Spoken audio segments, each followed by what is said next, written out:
You know, when we try to evaluate someone's potential, whether you're looking at a new hire or, I don't know, a romantic partner or even a political candidate, we tend to rely on metrics that feel super concrete. Right. The things you can actually measure. Exactly. We look at their degree, we look at their resume, or, we look at their IQ score. There's this assumption that intelligence is just this clean, linear engine. Like a straightforward formula. Yeah.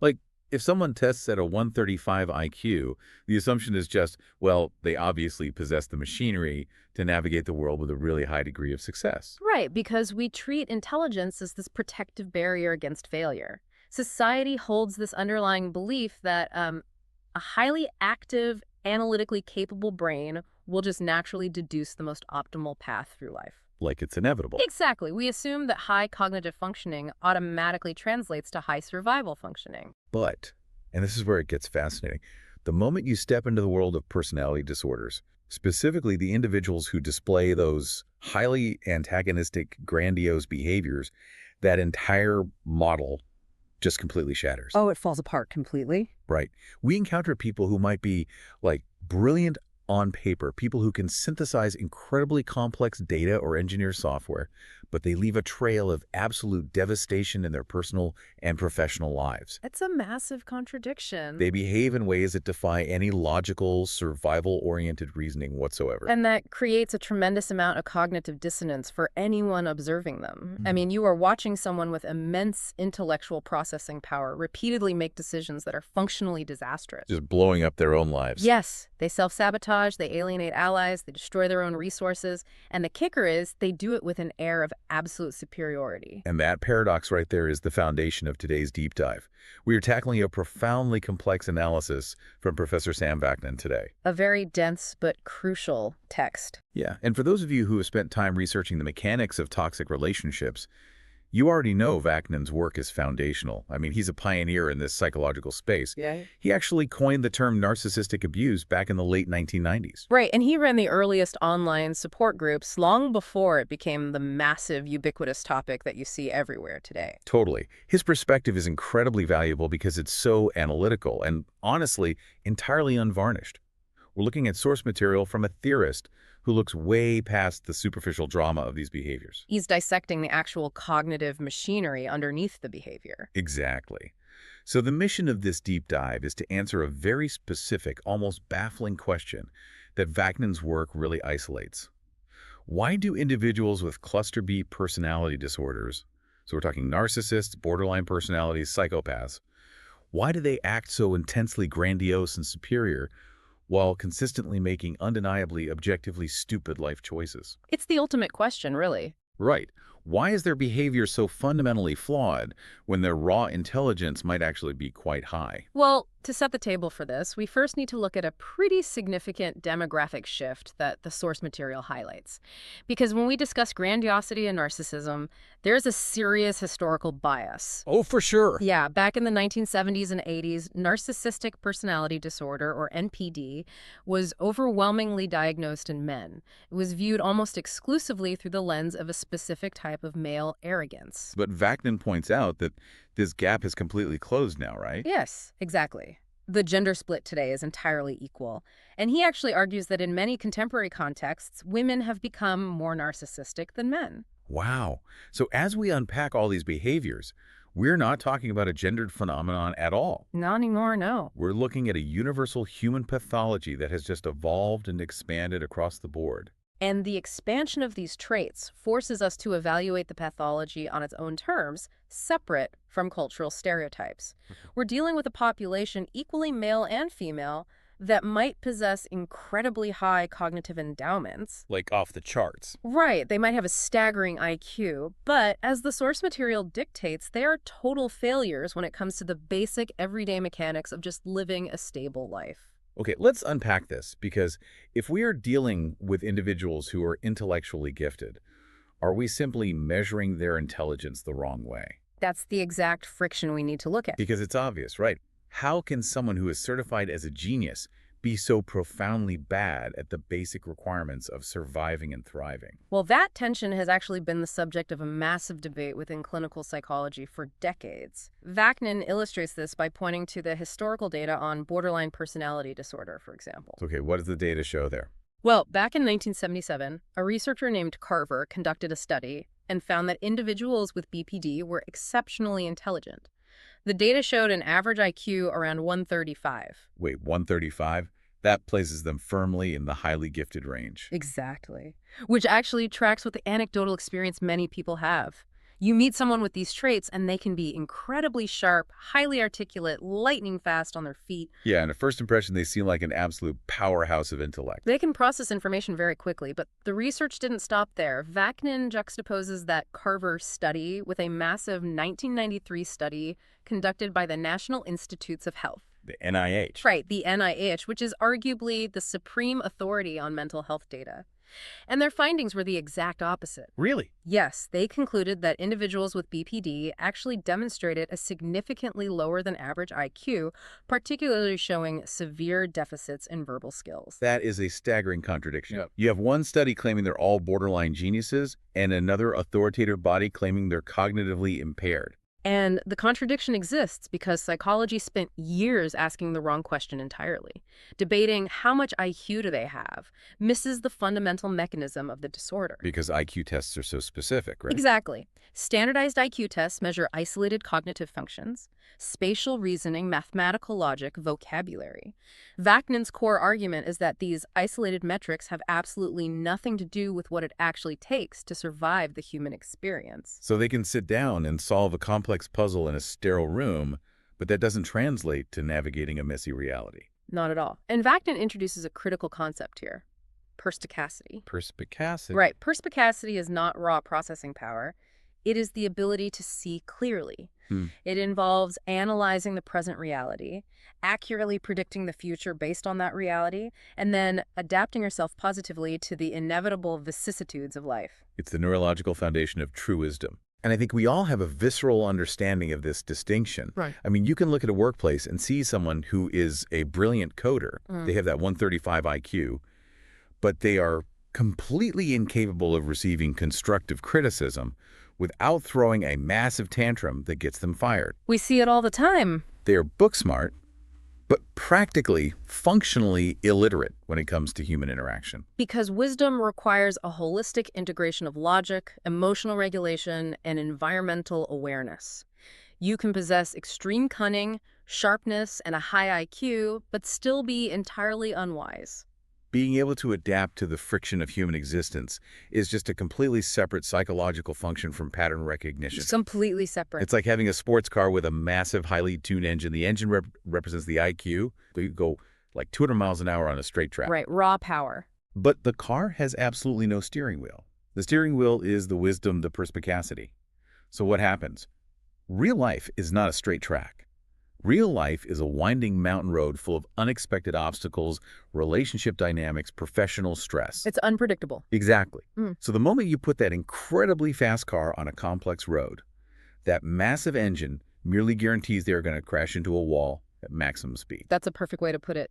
The higher the IQ without the steering wheel, the more devastating the impact is going to be. Yeah. The question is not whether they are smart in a vacuum. The question is whether they are positively adapted to reality. And Vaknin's thesis is that the architecture of cluster B personality disorders actively destroys that steering wheel. The pathology itself prevents wisdom from forming. Exactly. So if they lack this wisdom, their behavior is going to look incredibly stupid to the rest of us. They're going to constantly crash the car. But before we get into the deep psychological mechanisms of why they crash, the source material requires us to categorize the stupidity itself. Yes, we have to make a crucial distinction here. Because it turns out we have to separate the people who are genuinely making foolish choices from the people who are essentially weaponizing incompetence. Right. The lexical distinction Vaknin draws here is vital. We have to separate pseudo-stupidity from actual genuine stupidity. Okay. And this division largely aligns with the difference between covert narcissists and overt grandiose narcissists. Let's focus on the covert group first, the pseudo-stupid. How does someone weaponize being foolish? Pseudo-stupidity is a highly calculated Machiavellian tactic. The covert narcissist actively projects an image of being naive, inept, helpless, or easily confused. But internally. Internally, their cognitive engine is running perfectly. They are sharp, hypervigilant, and intensely manipulative. They are putting on a theatrical performance of incompetence. And here's where it gets so counterintuitive. When we picture a narcissist, the cultural stereotype is always the loudest person in the room, boasting about their wealth, their intellect, or their superiority. Right, the overt brag. But pseudo-stupidity is the exact opposite. They are actively diminishing themselves. They are claiming to be less capable than they actually are. Why would a narcissist voluntarily injure their own image like that? It is entirely about penetrating the psychological defenses of the target. Human beings have highly attuned threat detection systems. It's true. If someone approaches you radiating arrogance, dominance, and superiority, your amygdala fires up. Your defenses go on high alert. You scrutinize their motives, you double-check their claims, and you keep them at a distance. Right, your guard is all the way up because they're signaling that they are a competitor or a threat. But, and here is the genius of the tactic, if someone approaches you and appears hapless, fragile, or slightly lost in the world, that threat detection system completely shuts down. Because you don't perceive a simpleton as a threat. Exactly. In fact, human empathy kicks in. You might feel a sense of pity or a parental urge to guide and rescue them. You invite them into your life because you think they need protection. And the moment your guard drops, they have successfully bypassed your boundaries. They use this camouflage to embed themselves in your life, manipulate your perceptions, and extract resources. Resources like what? Whether that is financial support, housing, emotional energy, or social status. Vaknin identifies this specific maneuver as pseudo-humility. Pseudo-humility. So they are framing themselves as perpetual victims of a world they just don't understand. They declare themselves fundamentally harmless. They will present endless tales of being preyed upon, of being the innocent bystander in a cruel world. Always a victim. Always. They foster codependency by claiming they simply cannot manage without your help. They are never to blame for their financial ruin or their shattered relationships. They were just too trusting or too naive. Think about how that plays out in real life for a second. Someone borrows a significant amount of money from you and then completely mismanages it. When you confront them, instead of taking accountability, they collapse into this performance of helplessness. I'm just so terrible with numbers. Right. I didn't realize the account was empty. I'm just so stupid. It forces you to stop being angry and start comforting them. Which is exactly the goal. That isn't a lack of intelligence. That is a highly sophisticated predatory camouflage. It is an evolutionary mimicry. They are mimicking the signals of an injured animal to invite the caregiver closer. But beneath that naive exterior lies the dark triad of personality traits. They are fully aware of what they are doing. So the covert narcissist is essentially playing chess while convincing you they don't even know how to set up a checkers board. Precisely. But that is only one half of the equation. What about the overt, grandiose narcissists, the borderlines, and the psychopaths? Vaknin is unequivocal here. The grandiose, overt personalities are not faking it. They are not employing pseudo-stupidity as a calculated tactic. They're not acting. No, they are profoundly, genuinely making catastrophic, stupid choices. Their life failures are real, not theatrical. Which brings us back to the central mystery. If they have the high IQ and they aren't faking incompetence to manipulate us, why are they organically driving their own lives into the ground? The root cause of their genuine stupidity lies in how they process reality itself. We have to examine the core trait of grandiosity. Okay, let's look at that. Because in popular culture, grandiosity is often misunderstood as just having a massive ego or being excessively vain.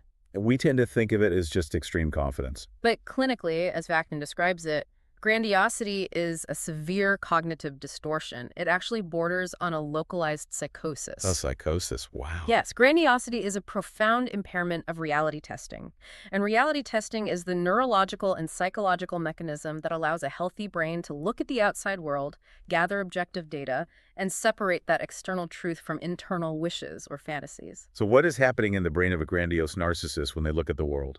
They fundamentally believe that their internal, inflated, false self-image is the absolute, objective truth of the universe. They don't just wish they were superior. They hold it as a self-evident fact, akin to the law of gravity. They believe they are unprecedented, omnipotent, brilliant, and perfect. And because that belief is foundational, It acts as an impenetrable filter for all incoming data. Every single piece of feedback from the physical and social world must pass through the filter of grandiosity. Okay, so if reality presents data that confirms their superiority, It is accepted immediately. But if reality presents data that contradicts their perfection, like a failed exam, a romantic rejection, a business bankruptcy, the brain cannot process it. the cognitive dissonance is just too painful. Way too painful. So the brain automatically distorts, reframes, or completely deletes that data before it can even be consciously integrated. It is as if they are trying to navigate the complex modern grid of New York City, but they are insisting on using a map of 16th century London. That's a great visual. Right.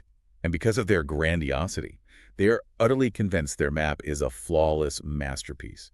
So when they walk directly into a skyscraper in Times Square because their map says there should be an open field, they don't stop and think, my map is flawed. No, they become furious at reality. Exactly. They think, who illegally placed this building here just to thwart me? They literally discard the input of the real world to protect the sanctity of the map. That analogy perfectly isolates why they cannot act with perspicacity.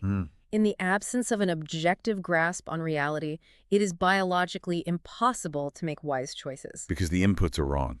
You cannot generate a smart, survival-oriented output based on falsified, distorted input. If your cognitive filter is telling you that you are a god among insects, the decisions you make are going to appear entirely irrational and self-destructive to anyone who is actually looking at the real New York City. They are flying a plane with completely broken instruments, but they're absolutely certain they are heading to paradise. And if they cannot accurately perceive the physical facts of their own failures, they certainly cannot accurately perceive the internal worlds of the people around them. The distortion of reality naturally extends to their interpersonal relationships, which results in a massive, devastating blind spot regarding empathy. Which is huge. Empathy is the cornerstone of human social survival, and the source material stresses that cluster B personalities suffer from a severe deficit here. In the latest DSM-5 criteria for borderline personality disorder, for instance, a substantial reduction in empathy is a defining marker. We throw the word empathy around a lot in everyday conversation, but to understand why a lack of it causes someone to act stupidly, we really need to break down the mechanics of how empathy actually functions. Yes, and Vaknin makes a critical distinction between two distinct types: cold empathy and warm empathy. Let's start with cold empathy. The distinction is vital. Cold empathy is entirely cognitive and reflexive. It functions like a data gathering tool. So it's intellectual. Right. It is the ability to intellectually observe another person, read their body language, listen to their tone, and deduce what they are thinking or feeling. Psychopaths and narcissists often have highly developed cold empathy. Oh, really? Yes, they can look at you, recognize the physical markers of grief, and logically understand that you are in a vulnerable state. So they can read the sheet music perfectly, but they don't actually hear the music. Exactly. That is where warm empathy comes in. Warm empathy is emotional resonance. It requires the firing of mirror neurons in the brain. So feeling it with them. When you see someone weeping, warm empathy means you physically feel a shadow of their sadness. You resonate with their internal state. You care about their pain because you are vicariously experiencing a fraction of it. And cluster B personalities are functionally devoid of this warm empathy. Yes. The absence of warm empathy completely severs their ability to deeply understand human motivations.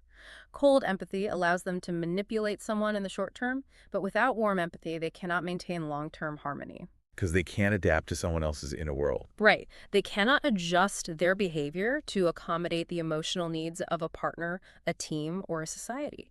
I want you to think about the most successful maneuver you made at work this week, or the way you managed to de-escalate an argument with your spouse.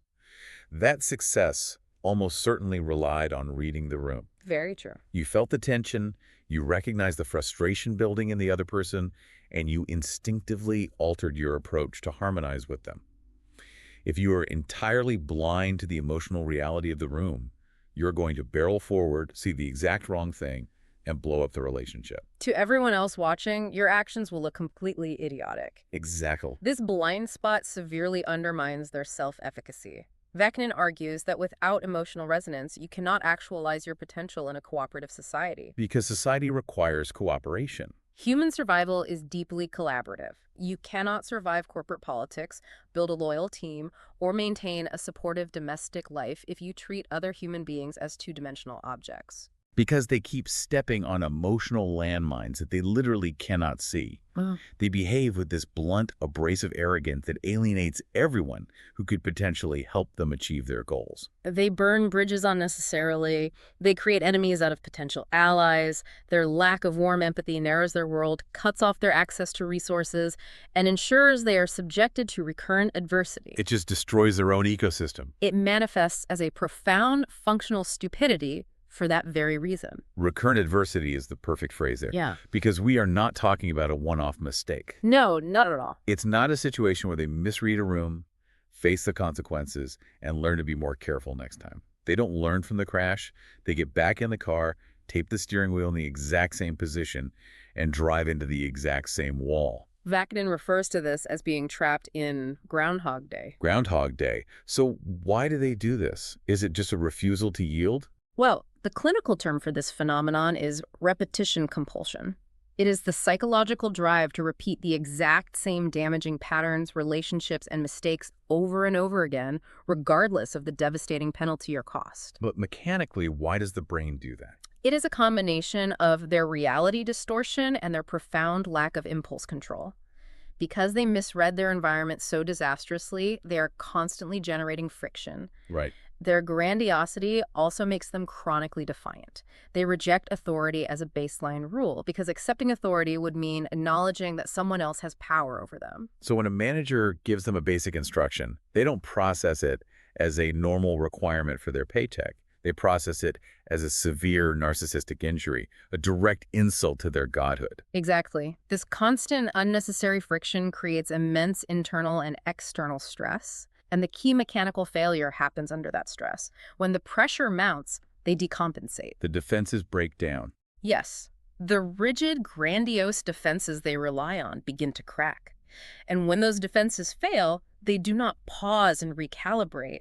They act out impulsively in desperately self-defeating, self-handicapping ways. They will torch their own careers, walk out of lucrative jobs, destroy their marriages, or blow all their money in a manic episode just to regain a fleeting sense of omnipotent control. They engineer their own downfalls in a chaotic flail to prove that they are the ones steering the ship, even if they are steering it directly into the rocks. Okay, I have to pause here because anyone trying to understand this logically is going to hit a wall. Human beings, and animals for that matter, are biologically wired for survival. Basic operant conditioning. Right. Operant conditioning is our most basic instinct. If a child touches a hot stove, the agonizing pain sears a lesson into their neurology. Do not touch the glowing orange circle. They don't touch it a second time. They learn. So how is it neurologically possible for an adult with a 135 IQ to experience the agonizing pain of destroying their life, bankrupting themselves, or losing their family, and then turn around and touch the exact same psychological stove the very next day? It is a terrifying paradox, and to solve it, we have to look at the prerequisite for operant conditioning. To learn from the hot stove, you must have a reliable, continuous memory of the stove. Oh. You have to be able to access the memory of the error, connect it to the sensation of pain, and carry that data into the present moment. Which means the memory has to actually be intact. And this leads us to what is arguably the most tragic and nightmarish mechanism driving their perceived stupidity: extreme dissociation. Vaknin identifies severe dissociation as a hallmark of both BPD and NPD. Dissociation meaning they're literally disconnecting from their own experiences. Yes. They fail to learn from past experiences because they are functionally losing the facts. They do not have a continuous, reliable database of their own lives. So they aren't just being stubborn. They aren't just refusing to acknowledge the past. The past is genuinely missing. The memory gaps are profound. And where the memory isn't entirely lost, it is actively rewritten on the fly by the brain's defense mechanisms. Going back to the grandiosity filter. Exactly. If they touch the hot stove and get burned, the reality is that they made a foolish error. But the grandiose ego cannot survive the shame of being foolish. The shame is a lethal threat to the false self. So the brain intervenes to protect the ego. The brain aggressively alters the memory to eliminate the shame. In the rewritten history, they didn't touch the stove by accident. A jealous enemy pushed them into it. Or the stove wasn't actually hot. They just decided to rest their hand there to test their endurance. Right. Or the burn doesn't exist at all, and anyone pointing it out is just a liar. Wow. If the brain deletes the mistake to protect the ego, it also deletes the lesson. They literally do not possess the historical data required to make a smart choice today. It's terrifying. Wagnan's description of this as a nightmarish existence is incredibly apt. It is horrifying when you realize the mechanical reality of what they're experiencing. Vagnin compares their internal state to someone suffering from Korsakoff syndrome. What's that? It's a severe form of amnesia, often resulting from chronic alcohol abuse. Imagine navigating a complex world with the memory retention of a goldfish. You have no safe, continuous narrative to draw upon. You are constantly haunted by the sense that your memories might be fictional concoctions. The anxiety of that must be suffocating. If you don't know what is real, how do you communicate? You confabulate. Because the brain abhors a vacuum, it invents stories to bridge the massive gaps in memory. So they just make things up. Yes, they will confidently tell you a detailed story about an event that never happened, not necessarily because they're consciously lying to deceive you, but because their brain just manufactured a bridge over a dissociative gap. So to the outside observer, you watch this person drive their life into the exact same scandal or toxic relationship for the 5th time, and you think, what an absolute idiot. Only a fool would do this again. Yeah, but internally. Internally, they are flying blind in a contextless present. Vaknin makes a profound point that their outward obstinacy is actually internal panic. It is the panic of a drowning person. They suspect on a subconscious level that they do not know what is going on. They lack a continuity of self. Because they have no foundation. Right. They do not have a solid foundation of past experiences to stand on, so they aggressively repeat the few patterns they do know, or they lash out impulsively because they are terrified. The stubbornness is a rigid shell protecting absolute terror. It fundamentally changes how you view the behavior. But because they have no reliable past to draw from, they are entirely cut off from the concept of incremental growth. There is no building block process. Exactly. They cannot build a stable future based on hard work or lessons learned. Instead, they are forced to rely entirely on their delusion of inherent specialness to carry them forward. And that leads directly to their bizarre, almost allergic relationship with effort. This is the trap of effortless entitlement, and it is a direct mechanical consequence of grandiosity. So, Because they believe their false godlike self is real, they believe they are naturally entitled to special treatment, high status, and immense rewards without having to produce any commensurate accomplishments. they expect to be handed the CEO salary on day one of the entry-level job, simply because they graced a building with their presence. And this entitlement manifests in a manic, incredibly sloppy approach to life's tasks. Vaknin observes that when they actually do have to execute a project, they do it with zero attention to detail. They just rush through it. Right, their work product is often shoddy, haphazard, or feels vaguely con-artistic. But logically, this makes no sense. If they possess the 135 IQ, if they have that massive engine, a minimal investment of genuine effort could yield massive results. You would think so. If they just applied themselves, they could actually secure the high-paying jobs, build the elite networks, and become the recognized experts they believe they already are. Why don't they just try? Is it just profound laziness? Vaknin explicitly rejects the idea that it is mere laziness. Laziness implies a desire for comfort. What they are doing transcends laziness. It is a philosophical resignation based on a severely distorted logic. Walk me through the mechanics of that logic. How does the brain justify not trying? In their cognitive framework, their superiority is an absolute, self-evident truth, like the laws of thermodynamics. They believe that the world should automatically recognize their genius, their beauty, or their perfection without them having to lift a finger to demonstrate it. So if the world doesn't, If the world fails to recognize their innate godhood, then the world is inherently flawed and stupid. oh, that is fascinating. So the act of trying hard is actually perceived as an insult to their own ego. Precisely. If they were to sit down and study for weeks to pass an exam, or if they were to put in 80 hours a week to build a business, it would imply that they need to prove themselves. That they aren't already perfect. Right. It implies that their brilliance is not innate, but conditional. A god doesn't need to practice. A god just is. To exert effort is to admit a lack of perfection. To protect the fantasy of absolute perfection, they completely refuse to try. Because if they try their hardest and fail, the fantasy shatters entirely. The ego dies. The ultimate fear. But if they never try, and they fail, they retain the ultimate built-in excuse. They can tell themselves and everyone else, I could have been a millionaire or a famous author or a CEO if I'd actually wanted to, but the system is rigged, so I didn't bother. It is a defense mechanism that guarantees failure in order to protect the ego from the possibility of failure. But the cost is absolute stagnation. They deny themselves every opportunity for genuine maturation. Yes, this refusal to engage with the reality of effort reveals a deeply arrested development at their core.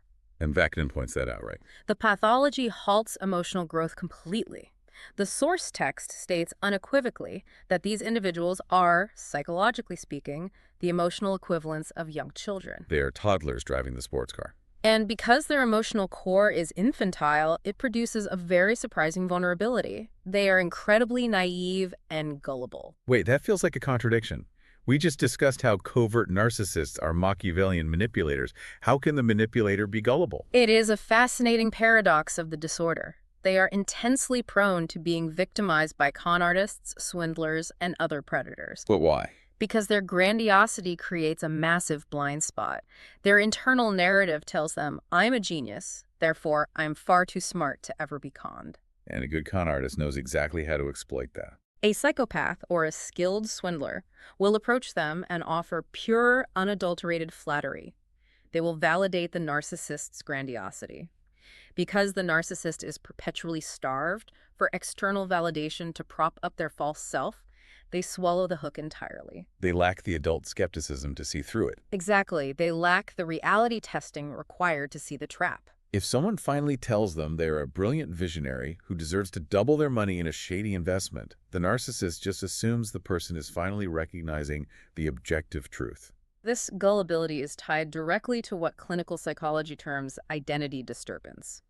Because of the severe dissociation, the memory gaps, and the reliance on a false image, they are unable to form a stable, continuous core identity. Which a healthy adult has. Right. A healthy adult possesses a firm sense of self. This is who I am. These are my core values. This is what I stand for. So without that anchor, how do they determine who they are on any given day? They fluctuate constantly based on environmental pressures. They are entirely dependent on external regulation.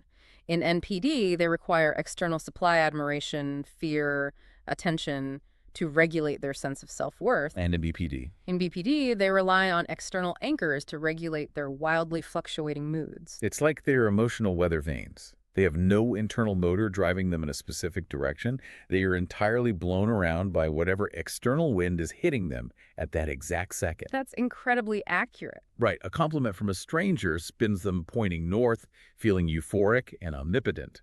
A mild criticism from a coworker spins them south into total suicidal despair. But the wildest part of the pathology is that they blame the wind when they get dizzy. That analogy perfectly illustrates the concept of alloplastic defenses, which Vaknin identifies as a core driver of their self-destructive behavior. The distinction between autoplastic and alloplastic is crucial here. Let's dig into how that functions. In a healthy psychological framework, people utilize autoplastic defenses. When confronted with a failure or a changing environment, they take internal responsibility and try to change themselves to adapt to the world. Okay, so adapting to reality. Alloplastic defenses are the exact opposite. It is the reflective, unyielding tendency to blame the outside world, other people, society, the government, God, or reality itself, for your own misjudgments and failures. The mindset is, I didn't fail the project because I refused to do the work. I failed because my boss is intimidated by my genius and actively sabotaged me. When a person utilizes alloplastic defenses constantly, it creates a paralyzing external locus of control. If you genuinely believe that all outcomes are determined by outside forces and that you are just a helpless, perpetually persecuted passenger, you lose all agency. You become entirely passive. It leads to severe indecisiveness, avoidance, and withdrawal from the mechanics of life. You perceive the world as fundamentally hostile. To an outside observer, this utter refusal to take the reins of your own life, to adapt and to learn, looks like a severe, almost pathetic lack of intelligence. Because they refuse to steer the car. They take their hands off the wheel, close their eyes, crash into the wall, and then spend the rest of their lives suing the car manufacturer. And to protect this incredibly fragile, childlike core from the harsh, undeniable reality of a world they refuse to adapt to, they build massive, impenetrable fortresses of fantasy. Which brings us to the final, inevitable collapse of their strategy, right? The descent into coercion. Yes. Vaknin asserts that dark personalities are heavily embedded in fantasy defenses and, importantly, paranoia. There was a concept in the source text that absolutely rewired how I view this disorder. Paranoia is a form of grandiosity. Let's unpack the mechanics of that. How is thinking everyone is out to get you a form of having a massive ego? It is a brilliant, highly counterintuitive insight. Paranoia serves a vital psychological function for the narcissist. It places them directly at the center of the universe. Wow. Even if the attention they perceive is intensely malevolent, even if they are convinced their coworkers are conspiring against them or the government is tracking them, it is still attention. It still requires them to be the most important person in the room. It implies that they are so uniquely important, so incredibly powerful, or so dangerous to the status quo that other people are dedicating vast amounts of time and energy to persecuting them. It's the ultimate manifestation of main character syndrome. I am such a monumental figure that I am the target of a highly coordinated conspiracy. They view everyone in their environment as a persecutory object or a potential enemy. And because their defenses are so rigid, paranoid, and reactive, it actually destroys their ability to be effective long-term manipulators. Which flies in the face of the popular narrative. Wow. We are constantly warned that narcissists and psychopaths are these invisible mastermind manipulators who can fool anyone indefinitely. Some highly intelligent psychopaths can sustain deception for long periods, but for the vast majority of cluster B individuals embedded in this paranoia, Vaknin introduces the concept of the visit card. The visit card. Because their internal dysfunction is so severe and their grandiosity is so loud, they actually leak their pathology almost immediately. What does the visit card look like in practice? Within the first 5 or 10 minutes of interacting with them, if you are truly paying attention and not blinded by your own needs, they hand you a metaphorical visit card. It is a complete printed list of all their dysfunctions, red flags, and toxic traits. Think about a first date. You sit down with someone, and within 20 minutes, they have aggressively trauma dumped on you. Exactly. They've explained how every single one of their exes was crazy, how their boss is an incompetent idiot who is jealous of them, and how they are destined for immense greatness. But the world is unfairly holding them back. They aren't hiding who they are. They are actively handing you the visit card and declaring their pathology. The grandiosity compels them to brag, to complain, and to assert dominance immediately. The implication here is profound for anyone who has been entangled with them. People generally see through them very quickly. Inconsistencies are just glaringly obvious. Yes, the lack of empathy and the bizarre entitlement, they're not actually good at deceiving a healthy, objective observer. The deception only works under very specific conditions. As Vaknin suggests, the deception only holds if the victim actively wants to be deceived. That is a heavy realization. People only fall for the visit card if they have their own unhealed blind spots. Right, if there's a vulnerability there. If the target has a savior complex and desperately wants to fix someone, or if they are blinded by the narcissist's initial love bombing and derive secondary benefits from the fantasy, they will ignore the visit card. The victim colludes in the shared fantasy. But reality always asserts itself eventually. The fantasy is unsustainable. And this raises the final critical question. What happens to the grandiose personality when the deception fails? When the target finally wakes up, reads the visit card, and stops complying. Because their manipulation is ultimately transparent and their lack of warm empathy prevents them from adapting, they quickly lose the ability to subtly control their environment. The gig is up. When subtle intellectual control fails, they rapidly deteriorate. They regress. They regress to brute emotional force. They can no longer rely on clever pseudo-stupidity or grandiose charm, so they resort to brainwashing, entraining, and overt coercion. It turns ugly. They become blatantly aggressively abusive because it is the only blunt instrument they have left in their arsenal to force the environment to conform to their internal map.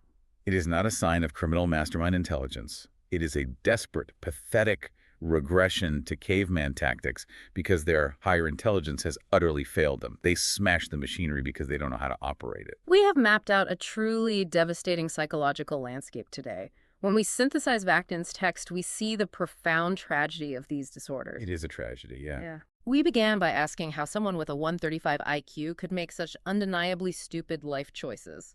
And the mechanical answer is that their raw IQ is rendered entirely irrelevant because their psychological operating system is fundamentally irreparably corrupted. The engine is huge, But the steering wheel is missing, the windshield is painted black with grandiosity, and the brakes of empathy have been entirely removed. The source material portrays them as deeply post-traumatic and compensatory.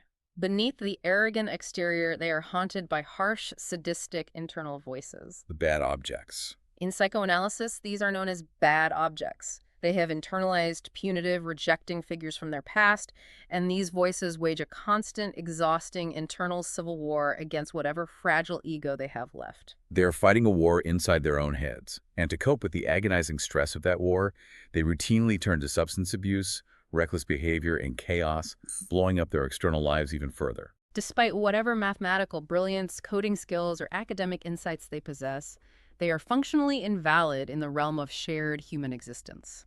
They are the ultimate tragic reification of wasted potential. And that brings us to the bottom line for you, the listener. The ultimate takeaway from this exploration into Vecnan's framework.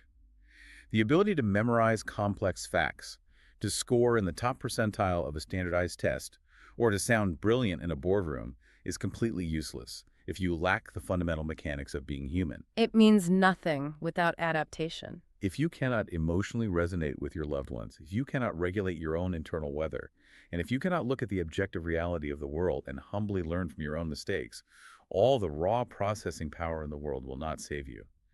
True intelligence is not just calculation, it requires the steering wheel of perspicacity and wisdom. It is a stark reminder that empathy, reality testing, and the humility to accept failure are not optional soft skills. They are the essential hard mechanics of human survival. Absolutely. Yeah. And I want to leave you with a final lingering thought to mull over on your own as we wrap up. We've spent this time dissecting how a narcissist's grandiosity is ultimately a transparent, self-destructive defense mechanism. It ruins their relationships, it bankrupts their potential, and it is fatal to their long-term success. The visit card of their dysfunction is handed out almost immediately. Everyone can see it. Right. So the question is, if they are so obviously broken, why does our modern society, particularly on social media, in our political arenas, and in our corporate leadership structures, so often reward and elevate people based purely on their initial grandiose posturing before their functional stupidity has time to manifest? That is the real puzzle. We hand them the microphone, we give them the venture capital funding, we promote them to the C-suite, and we elect them to lead us. If their dysfunction is that easy to spot, what does our eagerness to follow them say about our collective reality testing? It suggests that society as a whole may be seeking the same shared fantasy as the individual victim. A question that demands some serious reflection. Thank you for joining us on this deep dive. It's been an intense, illuminating journey into the mechanics of the mind. Keep your steering wheels firmly attached, stay observant of those visit cards, and we will catch you on the next one. Take care.